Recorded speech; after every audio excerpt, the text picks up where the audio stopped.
record to the cloud. Today is the 28th and 28th of January. So we have a very few people today here.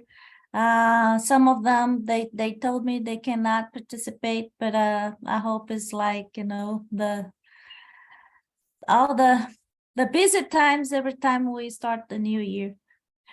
But anyway, so last time we met, we were talking about law of destruction, and the topic was capital punishment, question 762.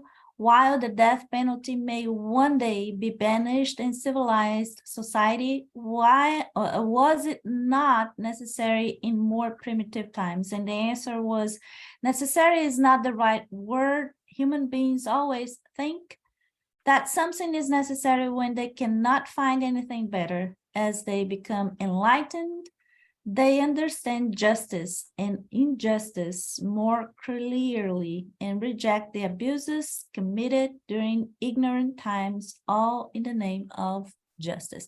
So that was the last one. And okay, where is my link? Okay, there you go.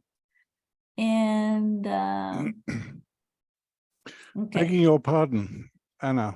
Yeah, sorry. Just to fill Mr. Daniel in on Allan Kardec, in about 1850 is when the churches stopped burning people for talking to spirits. And Allan Kardec worked in a university as a scientist in Paris. He had a different name. I put his Wikipedia in the chat, so you can look him up if you want to. And what is important to notice is that he had to change his name so that he wouldn't bring dishonor to the university he worked at. I am what. And thank you for that. I've heard of him, but I don't know much about him. Well, he started investigating mediums, and in the end, he decided that the top 10 were real and were not trickery in any way. So he prepared 1,000 questions and gave them to each of these mediums. And then he compiled the answers into the book called the Spirits Book, which I can send you a copy of if you don't have it, or if you want to. And the reason that this is so far-reaching is that the 1,000 questions were answered in almost the same way by all 10 mediums who were not in contact with each other. So it's a supremely evidential piece of writing, not to mention a huge amount of work. And it's 170 years ago, so things have changed a bit in our attitudes. So don't be put off by anything that's not quite up to date, so to speak, because of course automatic writing has continued apace since then, and there are marvelous things to be found in the books of automatic writing, which of course you're fully aware of.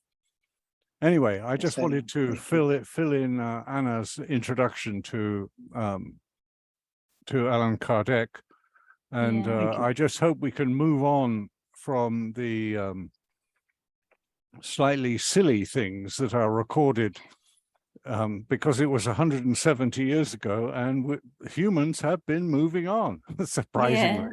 Yeah, exactly. But I guess the other piece of information also, Giles, is the teachings here in those books. They are very much focused on the moral values, right? So as we, I agree with you. We did improve, we did evolve, but sometimes moral values, some of us at least. They're constant, yes, they are constant moral values. It's a learning curve still, right? So, yeah. Oh, and one more remark. The humans have a lot of reincarnations, as you know, And in one place I read that humans need 1 million years incarnated as humans in order to fill the human experience. So the first few hundred or even 1,000 times around reincarnating as a human, you really can't expect much out of them. Around the middle and towards the end, then of course things are very different. As the human personality evolves, grows, the human spirit grows, and so there's always a slight dissonance, so to speak. Is what level of human are we talking about? Which is largely overlooked in our discussions here. We just speak about humans as though they are all the same, which they are absolutely not. So I just want to put that caveat in. My assumption is that anybody who's attending a meeting like this is halfway or more. And I like to believe that. Can I ask a question, Giles? Please. Whose feeling is this about this 1,000 years, million years? I can't remember the author, the reference, but it was an Eastern master, okay, a well-recognized Eastern master, and he said 1 million years if they do nothing to slow it down or speed it up. I wouldn't put a number, an exact number in that, because we have our free will. So yes, some indeed. of us will evolve faster. Exactly. Some can speed it up and some can slow it down. Yeah, absolutely. So no, that was exactly what the Eastern master said. He said, yes, 1 million years if the human does nothing whatever. To slow himself down, herself down, or good or bad, speed himself up. Different people have different theories. Exactly. Well, indeed, yes. And the point that I'm trying to make is that if you're a well advanced spirit, you have a different approach to things, and if you're a beginner, and the beginners will refuse to attend meetings like this because they're not in their picture. Absolutely, exactly. I strongly believe, for people in meetings like Wendy's, meetings like this, like I said, we pass beyond the point of resisting or refusing or denial. And we are kind of tired of being in that pace, and this time we want to do something different and get a little better. Yes, and spread the word to anybody that will listen. And as people who have strongly fundamentalist religious parents are not in a good place, because even if they are advanced, they're being beaten down by stories of Satan and Bible thumping. Yes. And here we are, hopefully, beyond that. So but this life is what it is. Yeah. And and I think that if you've always been, anyway, let's not get bogged down. Yeah, we have many trials, right? So as many as we need. So the question now is the 763 is the restriction of the number of cases in which the death penalty is enforced an indication of progress in civilization. I guess last time we met, we discussed a lot about that. And any additional comment on this? My comment is let's move on. Okay, so would you please read the answer? Okay. Can you doubt that is so? The restriction of the number of cases in which capital punishment is inflicted is an indication of progress in civilization.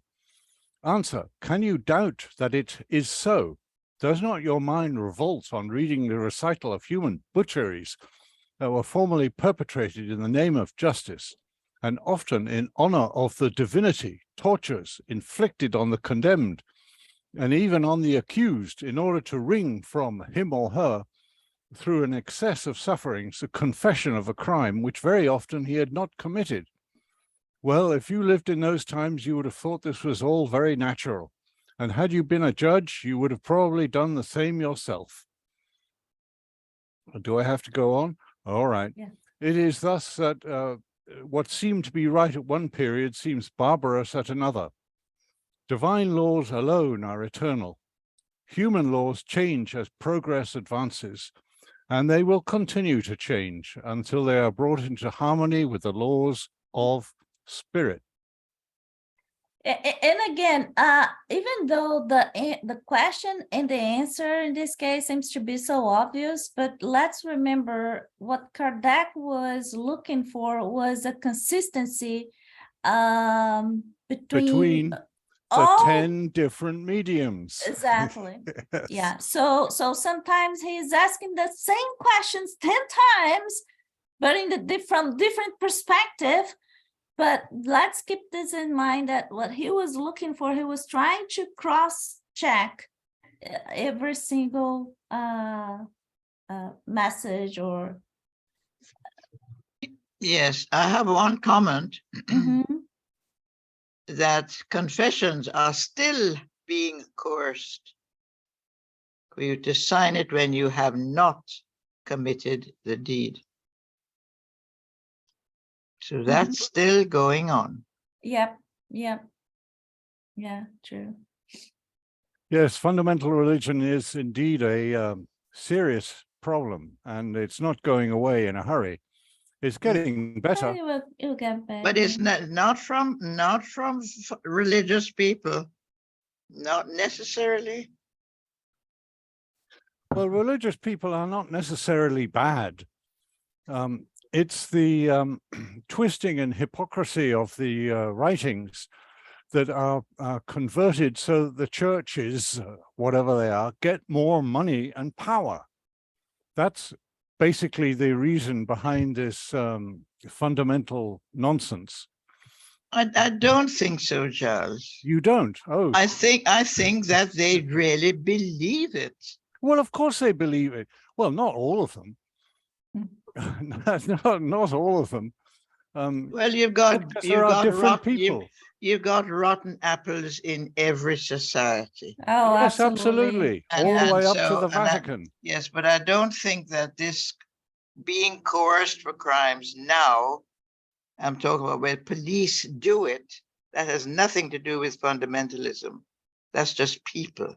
Well, okay, if you like.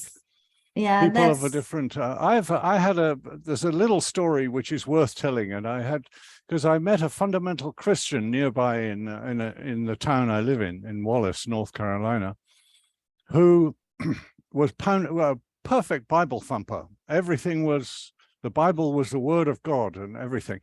And so we talked about this and that and disagreed on everything. And then I said, there is something we can agree on. And his shoulders went up like this and said, I said, there's two things we can agree on. What would that be? And I said, love God and love your neighbor as yourself. Oh, he said, and his shoulders went down. He said, yes. Now, it just so happened that a few months later, I was in the Gambia in West Africa, talking to a Muslim, a Muslim rabbi. Well, no, they're not rabbis. What are they called? Imam. Imam, yes. And the same conversation basically took place. We disagreed on everything until I said, there's two things we can agree on. And he said, what's that? With his shoulders going up like this. And I said, well, you love God and you love your neighbor as yourself. Oh, he said, and his shoulders went down. That's quite true.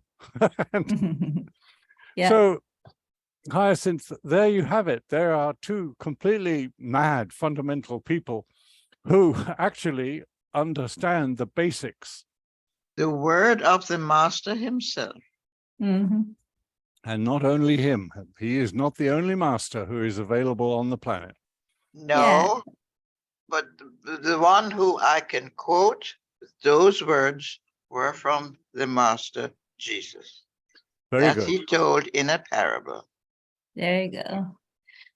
Okay, right, so so- moving on. 764. 764, Jesus said, those who take up the sword shall perish by the sword.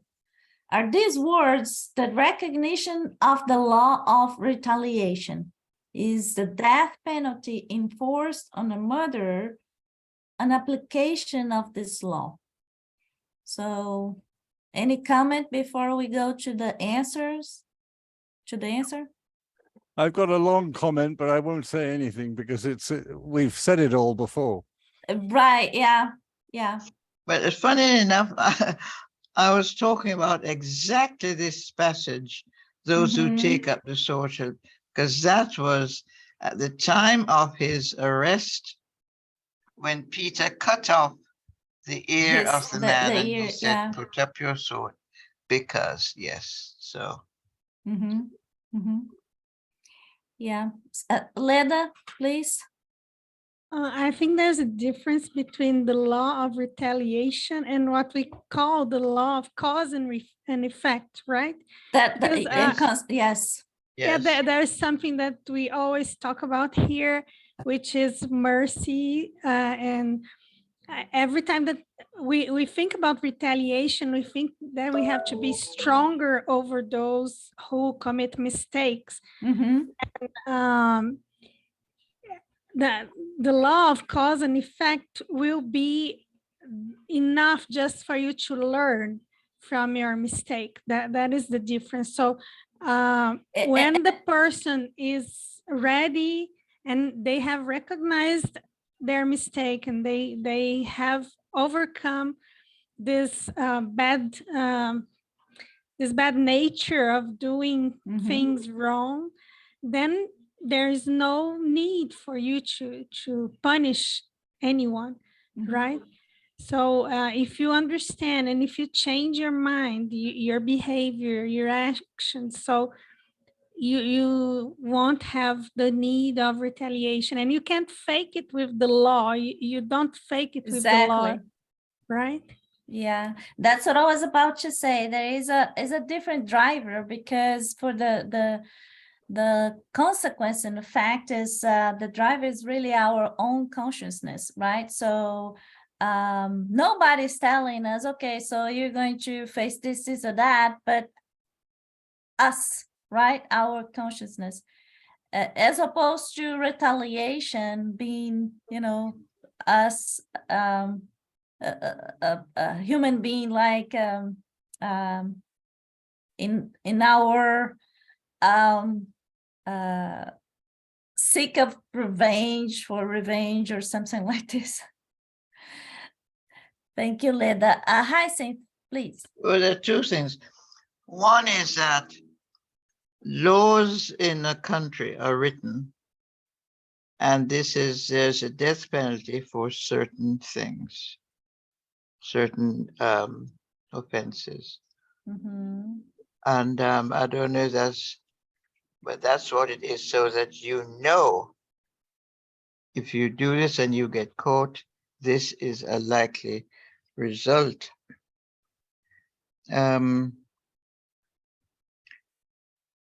It's different, I think, to somebody taking the law in their own hands and getting revenge. That's a different thing, I think. Yeah. But yeah, but this is some of the societies that are progressive.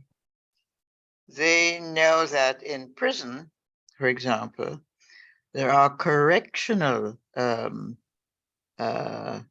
situations where they try to rehabilitate people and not just leave them in where they are, but try to show them their mistakes, because sometimes there's a lot of situations that lead people to do things.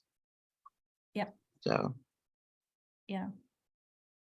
Thank you. Since I can add one thing here, that there's all phases of morality concerned with murder.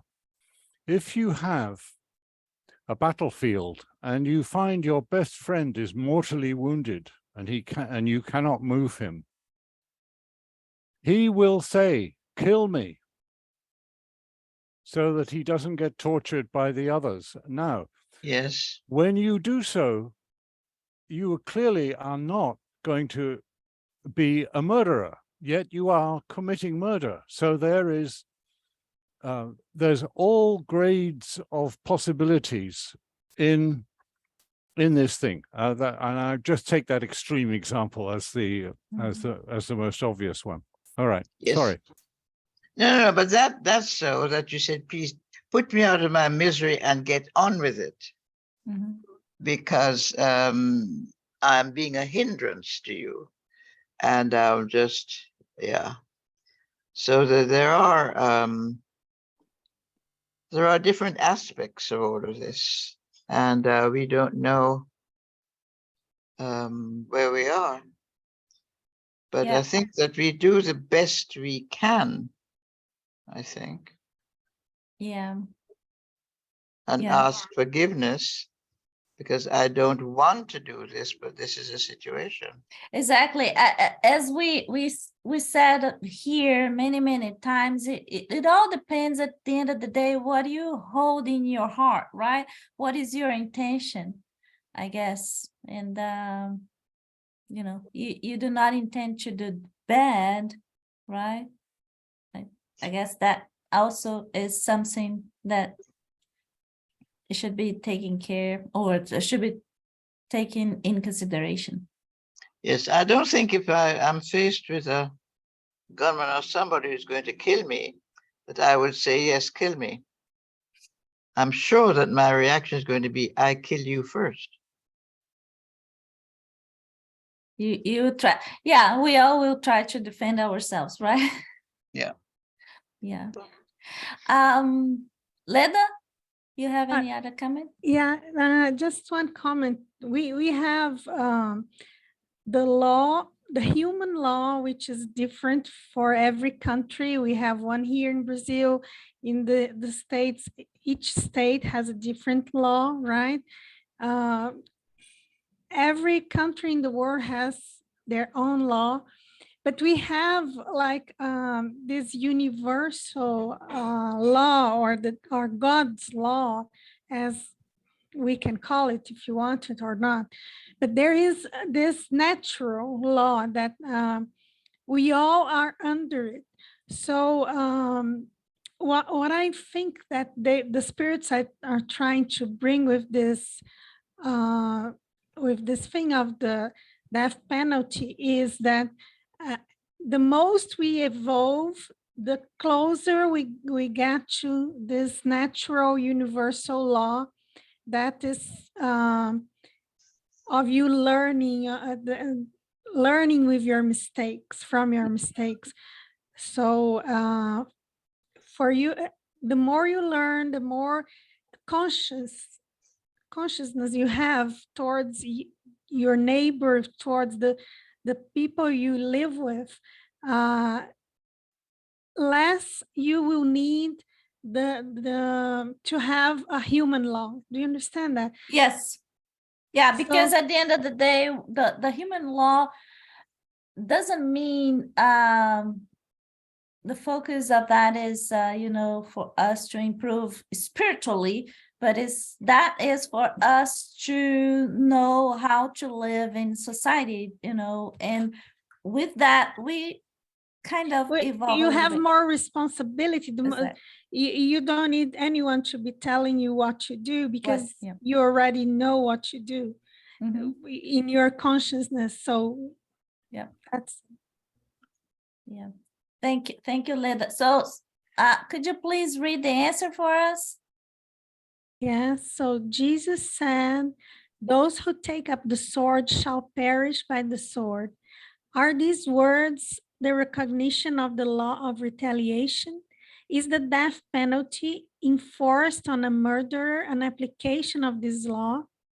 Be careful. Like so many others, you have misinterpreted the meaning of these words. The only good retaliation is God's justice, because God applies it.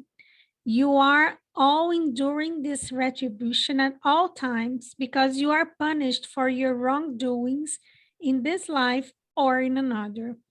Those who have caused their fellow human beings to suffer will be placed in a situation where they will suffer what they caused to others. They cause others to endure. This is the true meaning of Jesus' words. He has also said, forgive your enemies.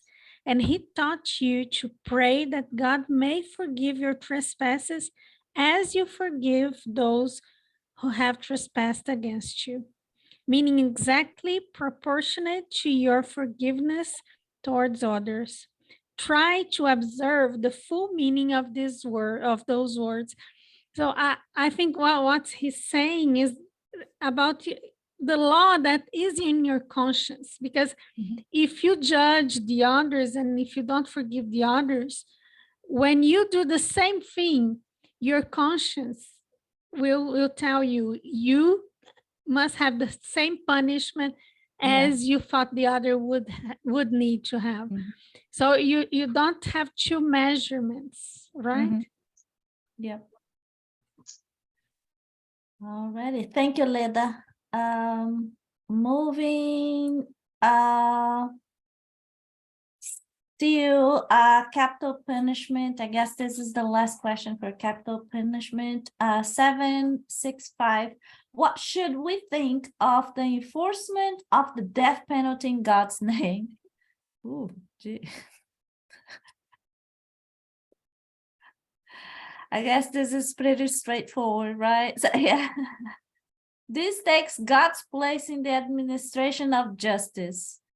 Those who do this show how far they are from understanding God and how much they still have to attune.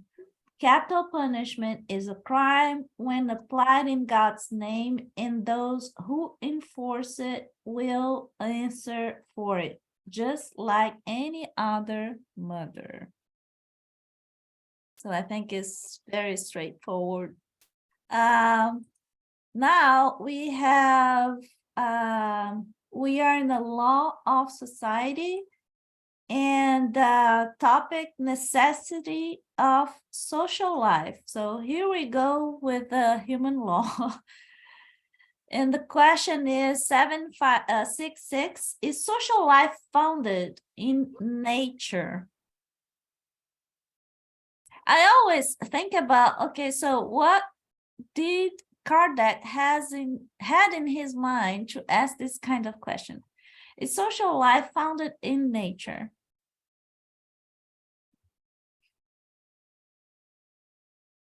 Comments? Do you seriously want an answer to that question?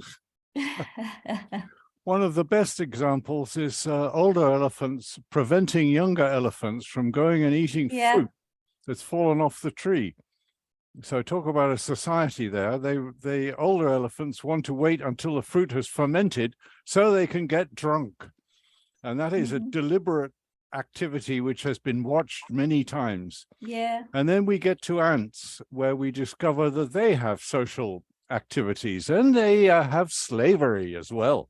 And they grow gardens and so on. So these examples are becoming more and more clear as science and biology studies with a more open mind what is actually going on in the nature around us. So Giles, what is the answer you have in your book? Because you have a slight difference. Okay, the answer is certainly God made man for living in society. It is not without a purpose that God has given man the faculty of speech and other faculties necessary to the life of relation.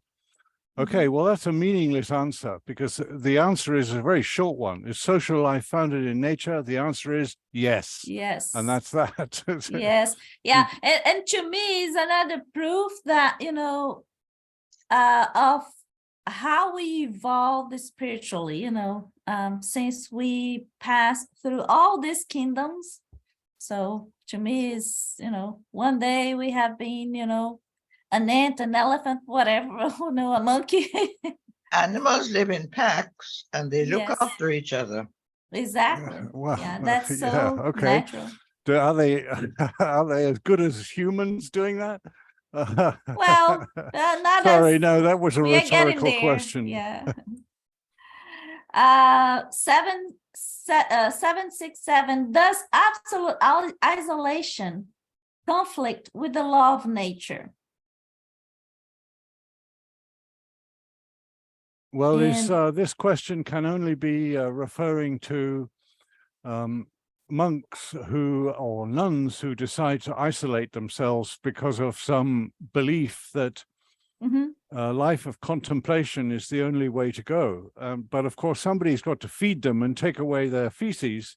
Yes. Therefore, they're not really in isolation. It's only a I love it. Yeah, but pretense. monks and nuns living in a monastery or convent are not alone. Well, of course not. You talk about the people, the people who live in isolation, who look after themselves. They have nobody around to look after them. Well, then they're going to die soon, aren't they? No, And they they work don't. together too. They work together as a small. Well, of course Oh, they for work the together. monks, Then yeah, they're not in for the- yeah. isolation. Yeah. Okay. No, but there are people Daniel, you who have a live remark. alone, and they take themselves away and they meditate, and they Mhm. don't have company. Yeah, there are lots of people in India, Okay. folks, and yeah. But anyway, so Daniel. Daniel, please. I would say that it is not contrary to the law of nature. If you have a broader view than just a single lifetime. If it's a Mhm. single lifetime, then you might Love the say, yeah, idea. that's deprivation. Although, you know, some people prefer isolation or alone time, introverts. But I would say all experience is valid. So I like, I would say yeah. that's law of nature. I like your idea. And yeah, if we look from a perspective of a single lifetime experience, yes, but this is not the case. As a matter of fact, I have shared here that one of my past lives was exactly like this, you know, as a nun, and I was in one of those monasteries, and I was not getting outside. And as soon as I transitioned to the other, you know, to the spiritual To world, home. As soon as you to went home, yeah, then I realized that I wasted my you took the experience words out of my mouth. because I was supposed to be doing other stuff, you know. Yeah, as a nun, that's fine, but I was supposed to be out there helping people, supporting people, and living and learning with them, as opposed to just, you know, that's fine. Being in a meditation mode, it was fine. Being praying, I was not doing anything bad, but I didn't learn, I didn't live all the experiences that I was supposed to, and I didn't help the people that I was supposed to help. So Social work, that's what it's called, social yeah, work. And yeah. they call it the same in the afterlife too, Mhm. because that I think is one of the main activities in the afterlife is social work. But that was I mean, that was my experience. Doesn't need to be the same for everybody. I mean, like another thing that we say here so many times, one doesn't fit all. Somebody says something like this. You Well, know? luckily we've plenty of lifetimes, so we can work it out, Yes. and we all No, but do work it out. as Daniel says, that each lifetime is an experience. It's an experience. It's definitely, and certainly I learned my lesson that time, I guess. Leda, please. Yeah, a remarkable thing about Jesus, like Giles said, there are many masters, but Jesus is special because of one thing. He did both. You know, he went up to the hill to pray and to be meditate. isolated and meditate. And afterwards, he went down to help and cure and talk to people. So he balanced this moments of being with himself and with God, and moments where he gave to the world what we needed. So we should try to follow his example in that matter. Yeah, very good point. Thank you, Leda. Hyacinth, please. I'm told by people who work with the ascended masters that the name for Jesus among them is Sananda, the most radiant one, because what he did, no one else done, none of the other masters has accomplished. Yeah. Now, that's not me. I don't work with ascended masters. This is what people who do, who have said this. Thank you. Thank you. So, so does absolute isolation conflict with the law of nature? The answer, yes, since human beings instinctively seek associations, and all people are meant to help advance progress by helping one another. Social work. Social work, yeah, very straightforward. 768, in seeking out society, do human beings only yield to a personal motivation, or is there a greater providential purpose? Well, there's an easy answer to that one. What level of human are we talking about? Are we talking about one of the beginners who are delighted to be in the human body and are usually quite naughty because they're following their animal instincts? Or are we talking about later on when we're over halfway? Well, if we're talking about later on over halfway, the answer is obvious. They are beginning to work towards the social good, knowing that that selfishness is not the way to go. In the beginning, that's all they know, selfishness. That's what it is. So there's a difference in the answer according to the level of development of the individual human. Yeah. Well, okay. So don't quote the Bible, Hyacinth. It's been rewritten too many times. You can quote a master from 10 years ago if you want to, because they're on video. I do not know them. I will not quote them. I will only quote the ones I know. very good. So the answer is humans must progress. They cannot do it alone because they do not possess all faculties and need contact with other humans. They become animal-like and stunted when isolated. In isolation. Okay, that I disagree with. You don't go backwards because you're in isolation. You go backwards because you do nasty things to other people or selfish behavior. Well, again, this COVID pandemic has psychiatrists the world over very concerned at what isolation has done to people. Yeah, that's true. Yeah, if it's something forced, right? So so that's the answer from the spirits, but then the following paragraph is a comment from Kardec himself. No one possesses the complete range of faculties. Through social union, human beings complete one another and mutually secure their well-being. Because they need one another, they have been created for living in society and not in isolation. So next topic is life of isolation, vow of silence. The question 769. As a rule, we understand that social life is founded in nature as well as preferences. Why is absolute isolation wrong if an individual finds satisfaction in it And since all predilections are found in nature.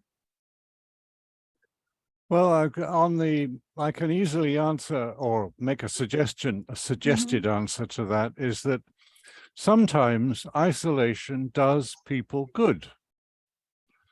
In general, it's refusing to cooperate with people around you. But since isolation allows time for contemplation and meditation, there is, of course, always a place for that in somebody's life. And again, it depends on where we are. Are we in the first few thousand lifetimes or 100 lifetimes, or are we later on? And later on, we'll find it's not necessary. And earlier on, well, it's maybe going to do us some good. So the answer is maybe. I like Leda's point, saying that Jesus kind of knew how to balance that very well, right? So dedicating some time to people, but also being alone or getting away and meditating when he felt like he needed.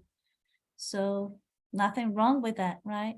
No, well, today we have what they call a spiritual retreat where people go off by themselves or in a small group to get away from it, from all, to be different and to be calm and to think about things, and then sometimes be stronger when they go back. Sometimes we are so immersed in a situation, so we have to get away from it so we can see from a different perspective and put a different meaning or see things from a different angle anyway. So Giles, would you please read your version just to compare? Okay, it says such satisfaction can only be a selfish one. This is 769. Such satisfaction can only be a selfish one. There are also men who find satisfaction in getting drunk. Are they to be approved of? A mode of life by the adoption of which you condemn yourselves not to be useful to anyone cannot be pleasing to spirit. So that's that answer in one word is maybe. It depends. I knew people who drank to just forget and not feel because they were so miserable. Yeah, just like me. I stopped a while ago and I'm happy I've done so. Daniel. I'm happy for you. Daniel, please. Again, so I believe I had a lifetime of relative isolation where I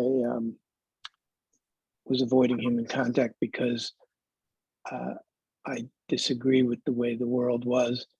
But separate from that, I think these questions, or maybe the answers, I think these answers are missing the greater perspective that, in my opinion, I believe that everything contributes to the good. It contributes to more understanding of the various experiences available, and therefore it adds to the whole understanding of all of humanity and beyond, of all of existence.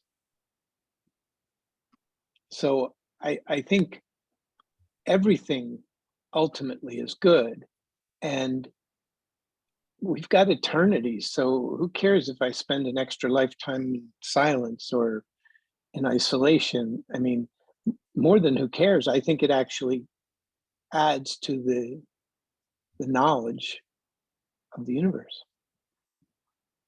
Yeah, certainly does. And the way that the book is written, it does start with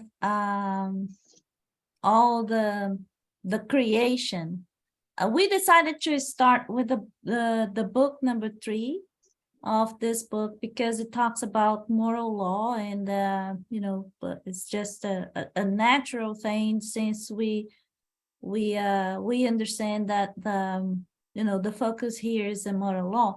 But as we start the book, reading this book from the beginning, then we see that more than anything, none of those answers they judge, or they're telling you this is what you should be doing, but and certainly it kinds of giving you an indication exactly what you were saying. We don't go backwards. We don't go to the beginning. We don't go back to the beginning, because what we are doing here is exactly like what we do in a school. We go to the school, we go to the classes, we do our homework or study, and we go to the next class if we learn our lesson well. If we don't, then we just stay in the same class, right? So, but certainly you do not go backwards, and what you learn, you keep for yourself, and there is only a way. It's just to move forward. So whether you want to speed up or wait a little bit, but that's how it is. Somebody want to say something? I guess I saw. Nope. So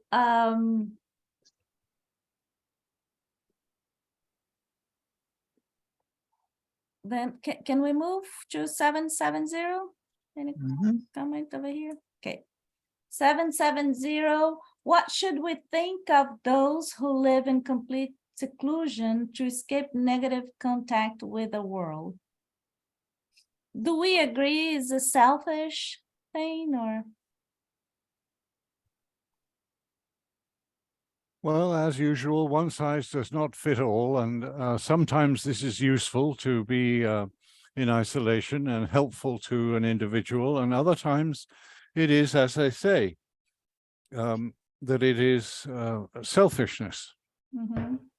And we've just heard your experience about your previous life, which you knew was not good. So we can move right along. Sorry, Carol, your opinion. Well, I mean, I don't think that people that live in seclusion necessarily think that they're doing something negative to society, or that they're doing something wrong for themselves. Mm-hmm. And like Daniel said, we've got eternity. Yeah. But I mean, I think, like, well, just like the nuns and monks that we mentioned earlier, they are with each other, but I'm sure that there are people that go out and, and have their own isolation, but I don't think that they necessarily think it's negative. Mm-hmm. Yeah, or at least they do not have this consciously. They don't do it thinking. Yeah, I can't imagine they would be doing it to harm someone else or to take something away from society. Yes. Yeah, I agree. Thank you, Carol. Leda?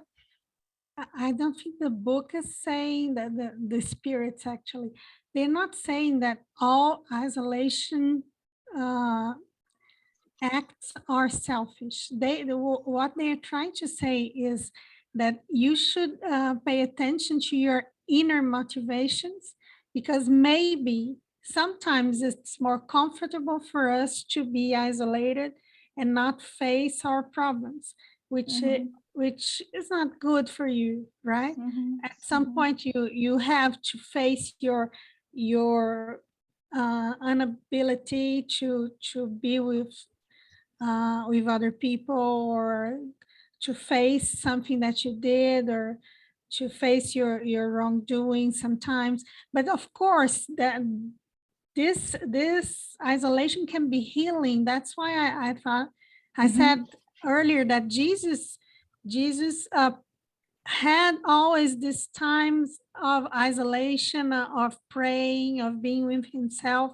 So what the spirits are trying to say is that pay attention to yourself, pay attention to your motivations, because sometimes we deceive our own selves, because we say to ourselves, like some of these old nuns, not you, and I'm not, but some of these old spirits that wanted to be isolated, they said to themselves, we are better than those who are out there in the world, because we don't get dirty from the world, from their actions, from their we don't mix with them, so we are cleaner, we are purer. So this is not really a virtue. This is not really a virtue to be separated. For it's only a virtue when you are growing, when you are learning, when you are getting yourself better. Do you understand? So I think this is just an advice from the spirits. Pay attention. See if you're doing it for the right reasons or not. I like your comment, because as you mentioned that, sorry, my husky is going to make me use he's hungry. He's complaining.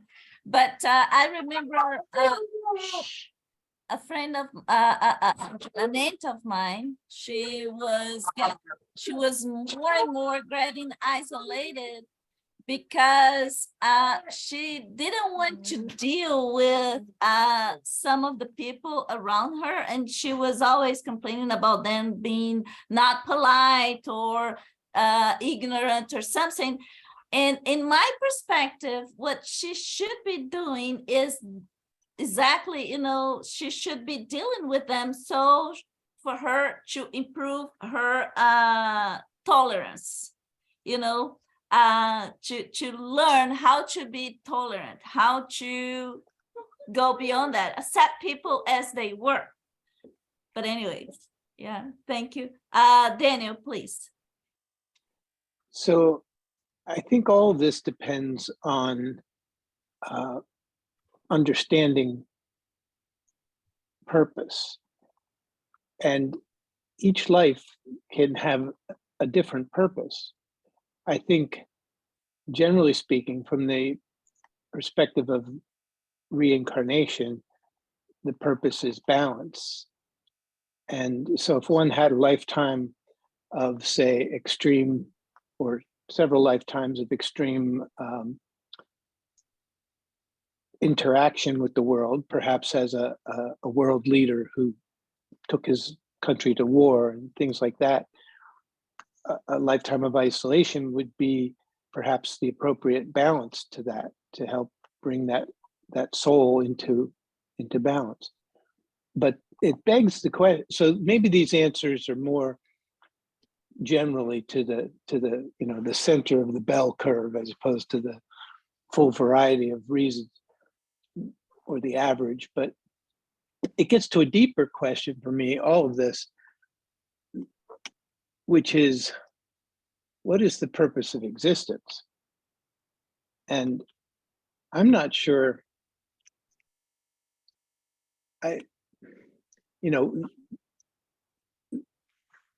Many think the purpose of existence is experience, as I alluded to before. But there are some teachings that indicate that existence is a mistake, or that this world is a mistake, because we have simply forgotten that we are part of the divine, the one, and we've entered into the illusion of separation, and we're all just exploring endless variations of separation from the divine, and that our true goal should be reconnection with the divine and releasing the physical and everything that is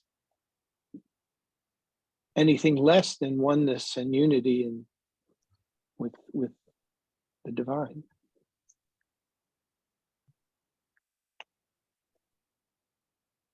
Yeah, yeah, thank you, Daniel. Yeah, it's I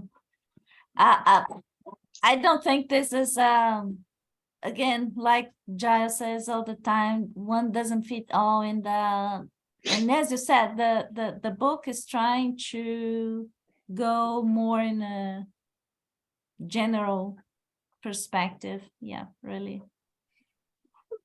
Hyacinth, please. And Daniel just awoken memory gem, as we call them, that I used to say in my prep school when I was 10 years old.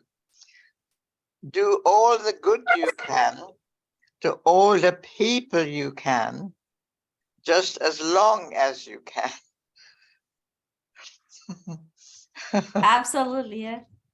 And that is healing the world, which I think is the main goal overall. It's not so much experience. I think there's plenty of that. I think it's to heal the world, which to me is reuniting with the divine. And it wasn't, the thing was, it wasn't for a reward. This was just something you did. This was just a natural way of being. Where was that from, Hyacinth?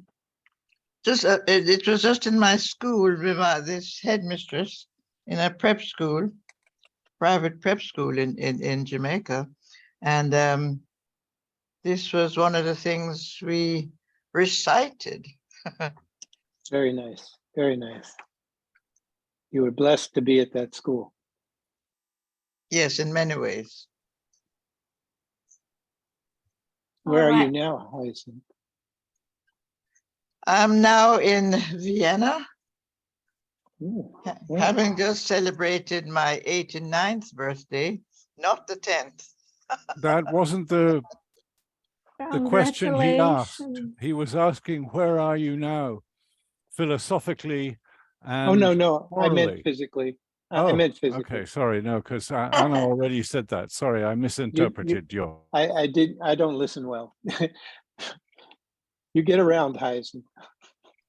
Yes, only that it really is so, because I now know that I don't earn brownie points. If I do it to earn brownie points, I might as well not do it at all because it doesn't count. Absolutely, yes, yes. Absolutely. All right, folks. So I know here in Houston is 4:11 and my dog is going crazy over here. He's hungry. So I wish you a wonderful weekend and I hope you have a great week. And I hope to see you all next Saturday. Yes. Thank you, Anna. Thank you, Anna. everybody. Thank Thank you. you. Nice to have you, Is it- Daniel. Is it the Yes. same link? Same, yeah, same All link. right. Yeah. I hope to see you Blessings. back, Daniel. Bye. Thank you. Yeah, Welcome to everybody the take team again. care. Bye-bye. Get out there and walk Bye-bye. that dog, Anna.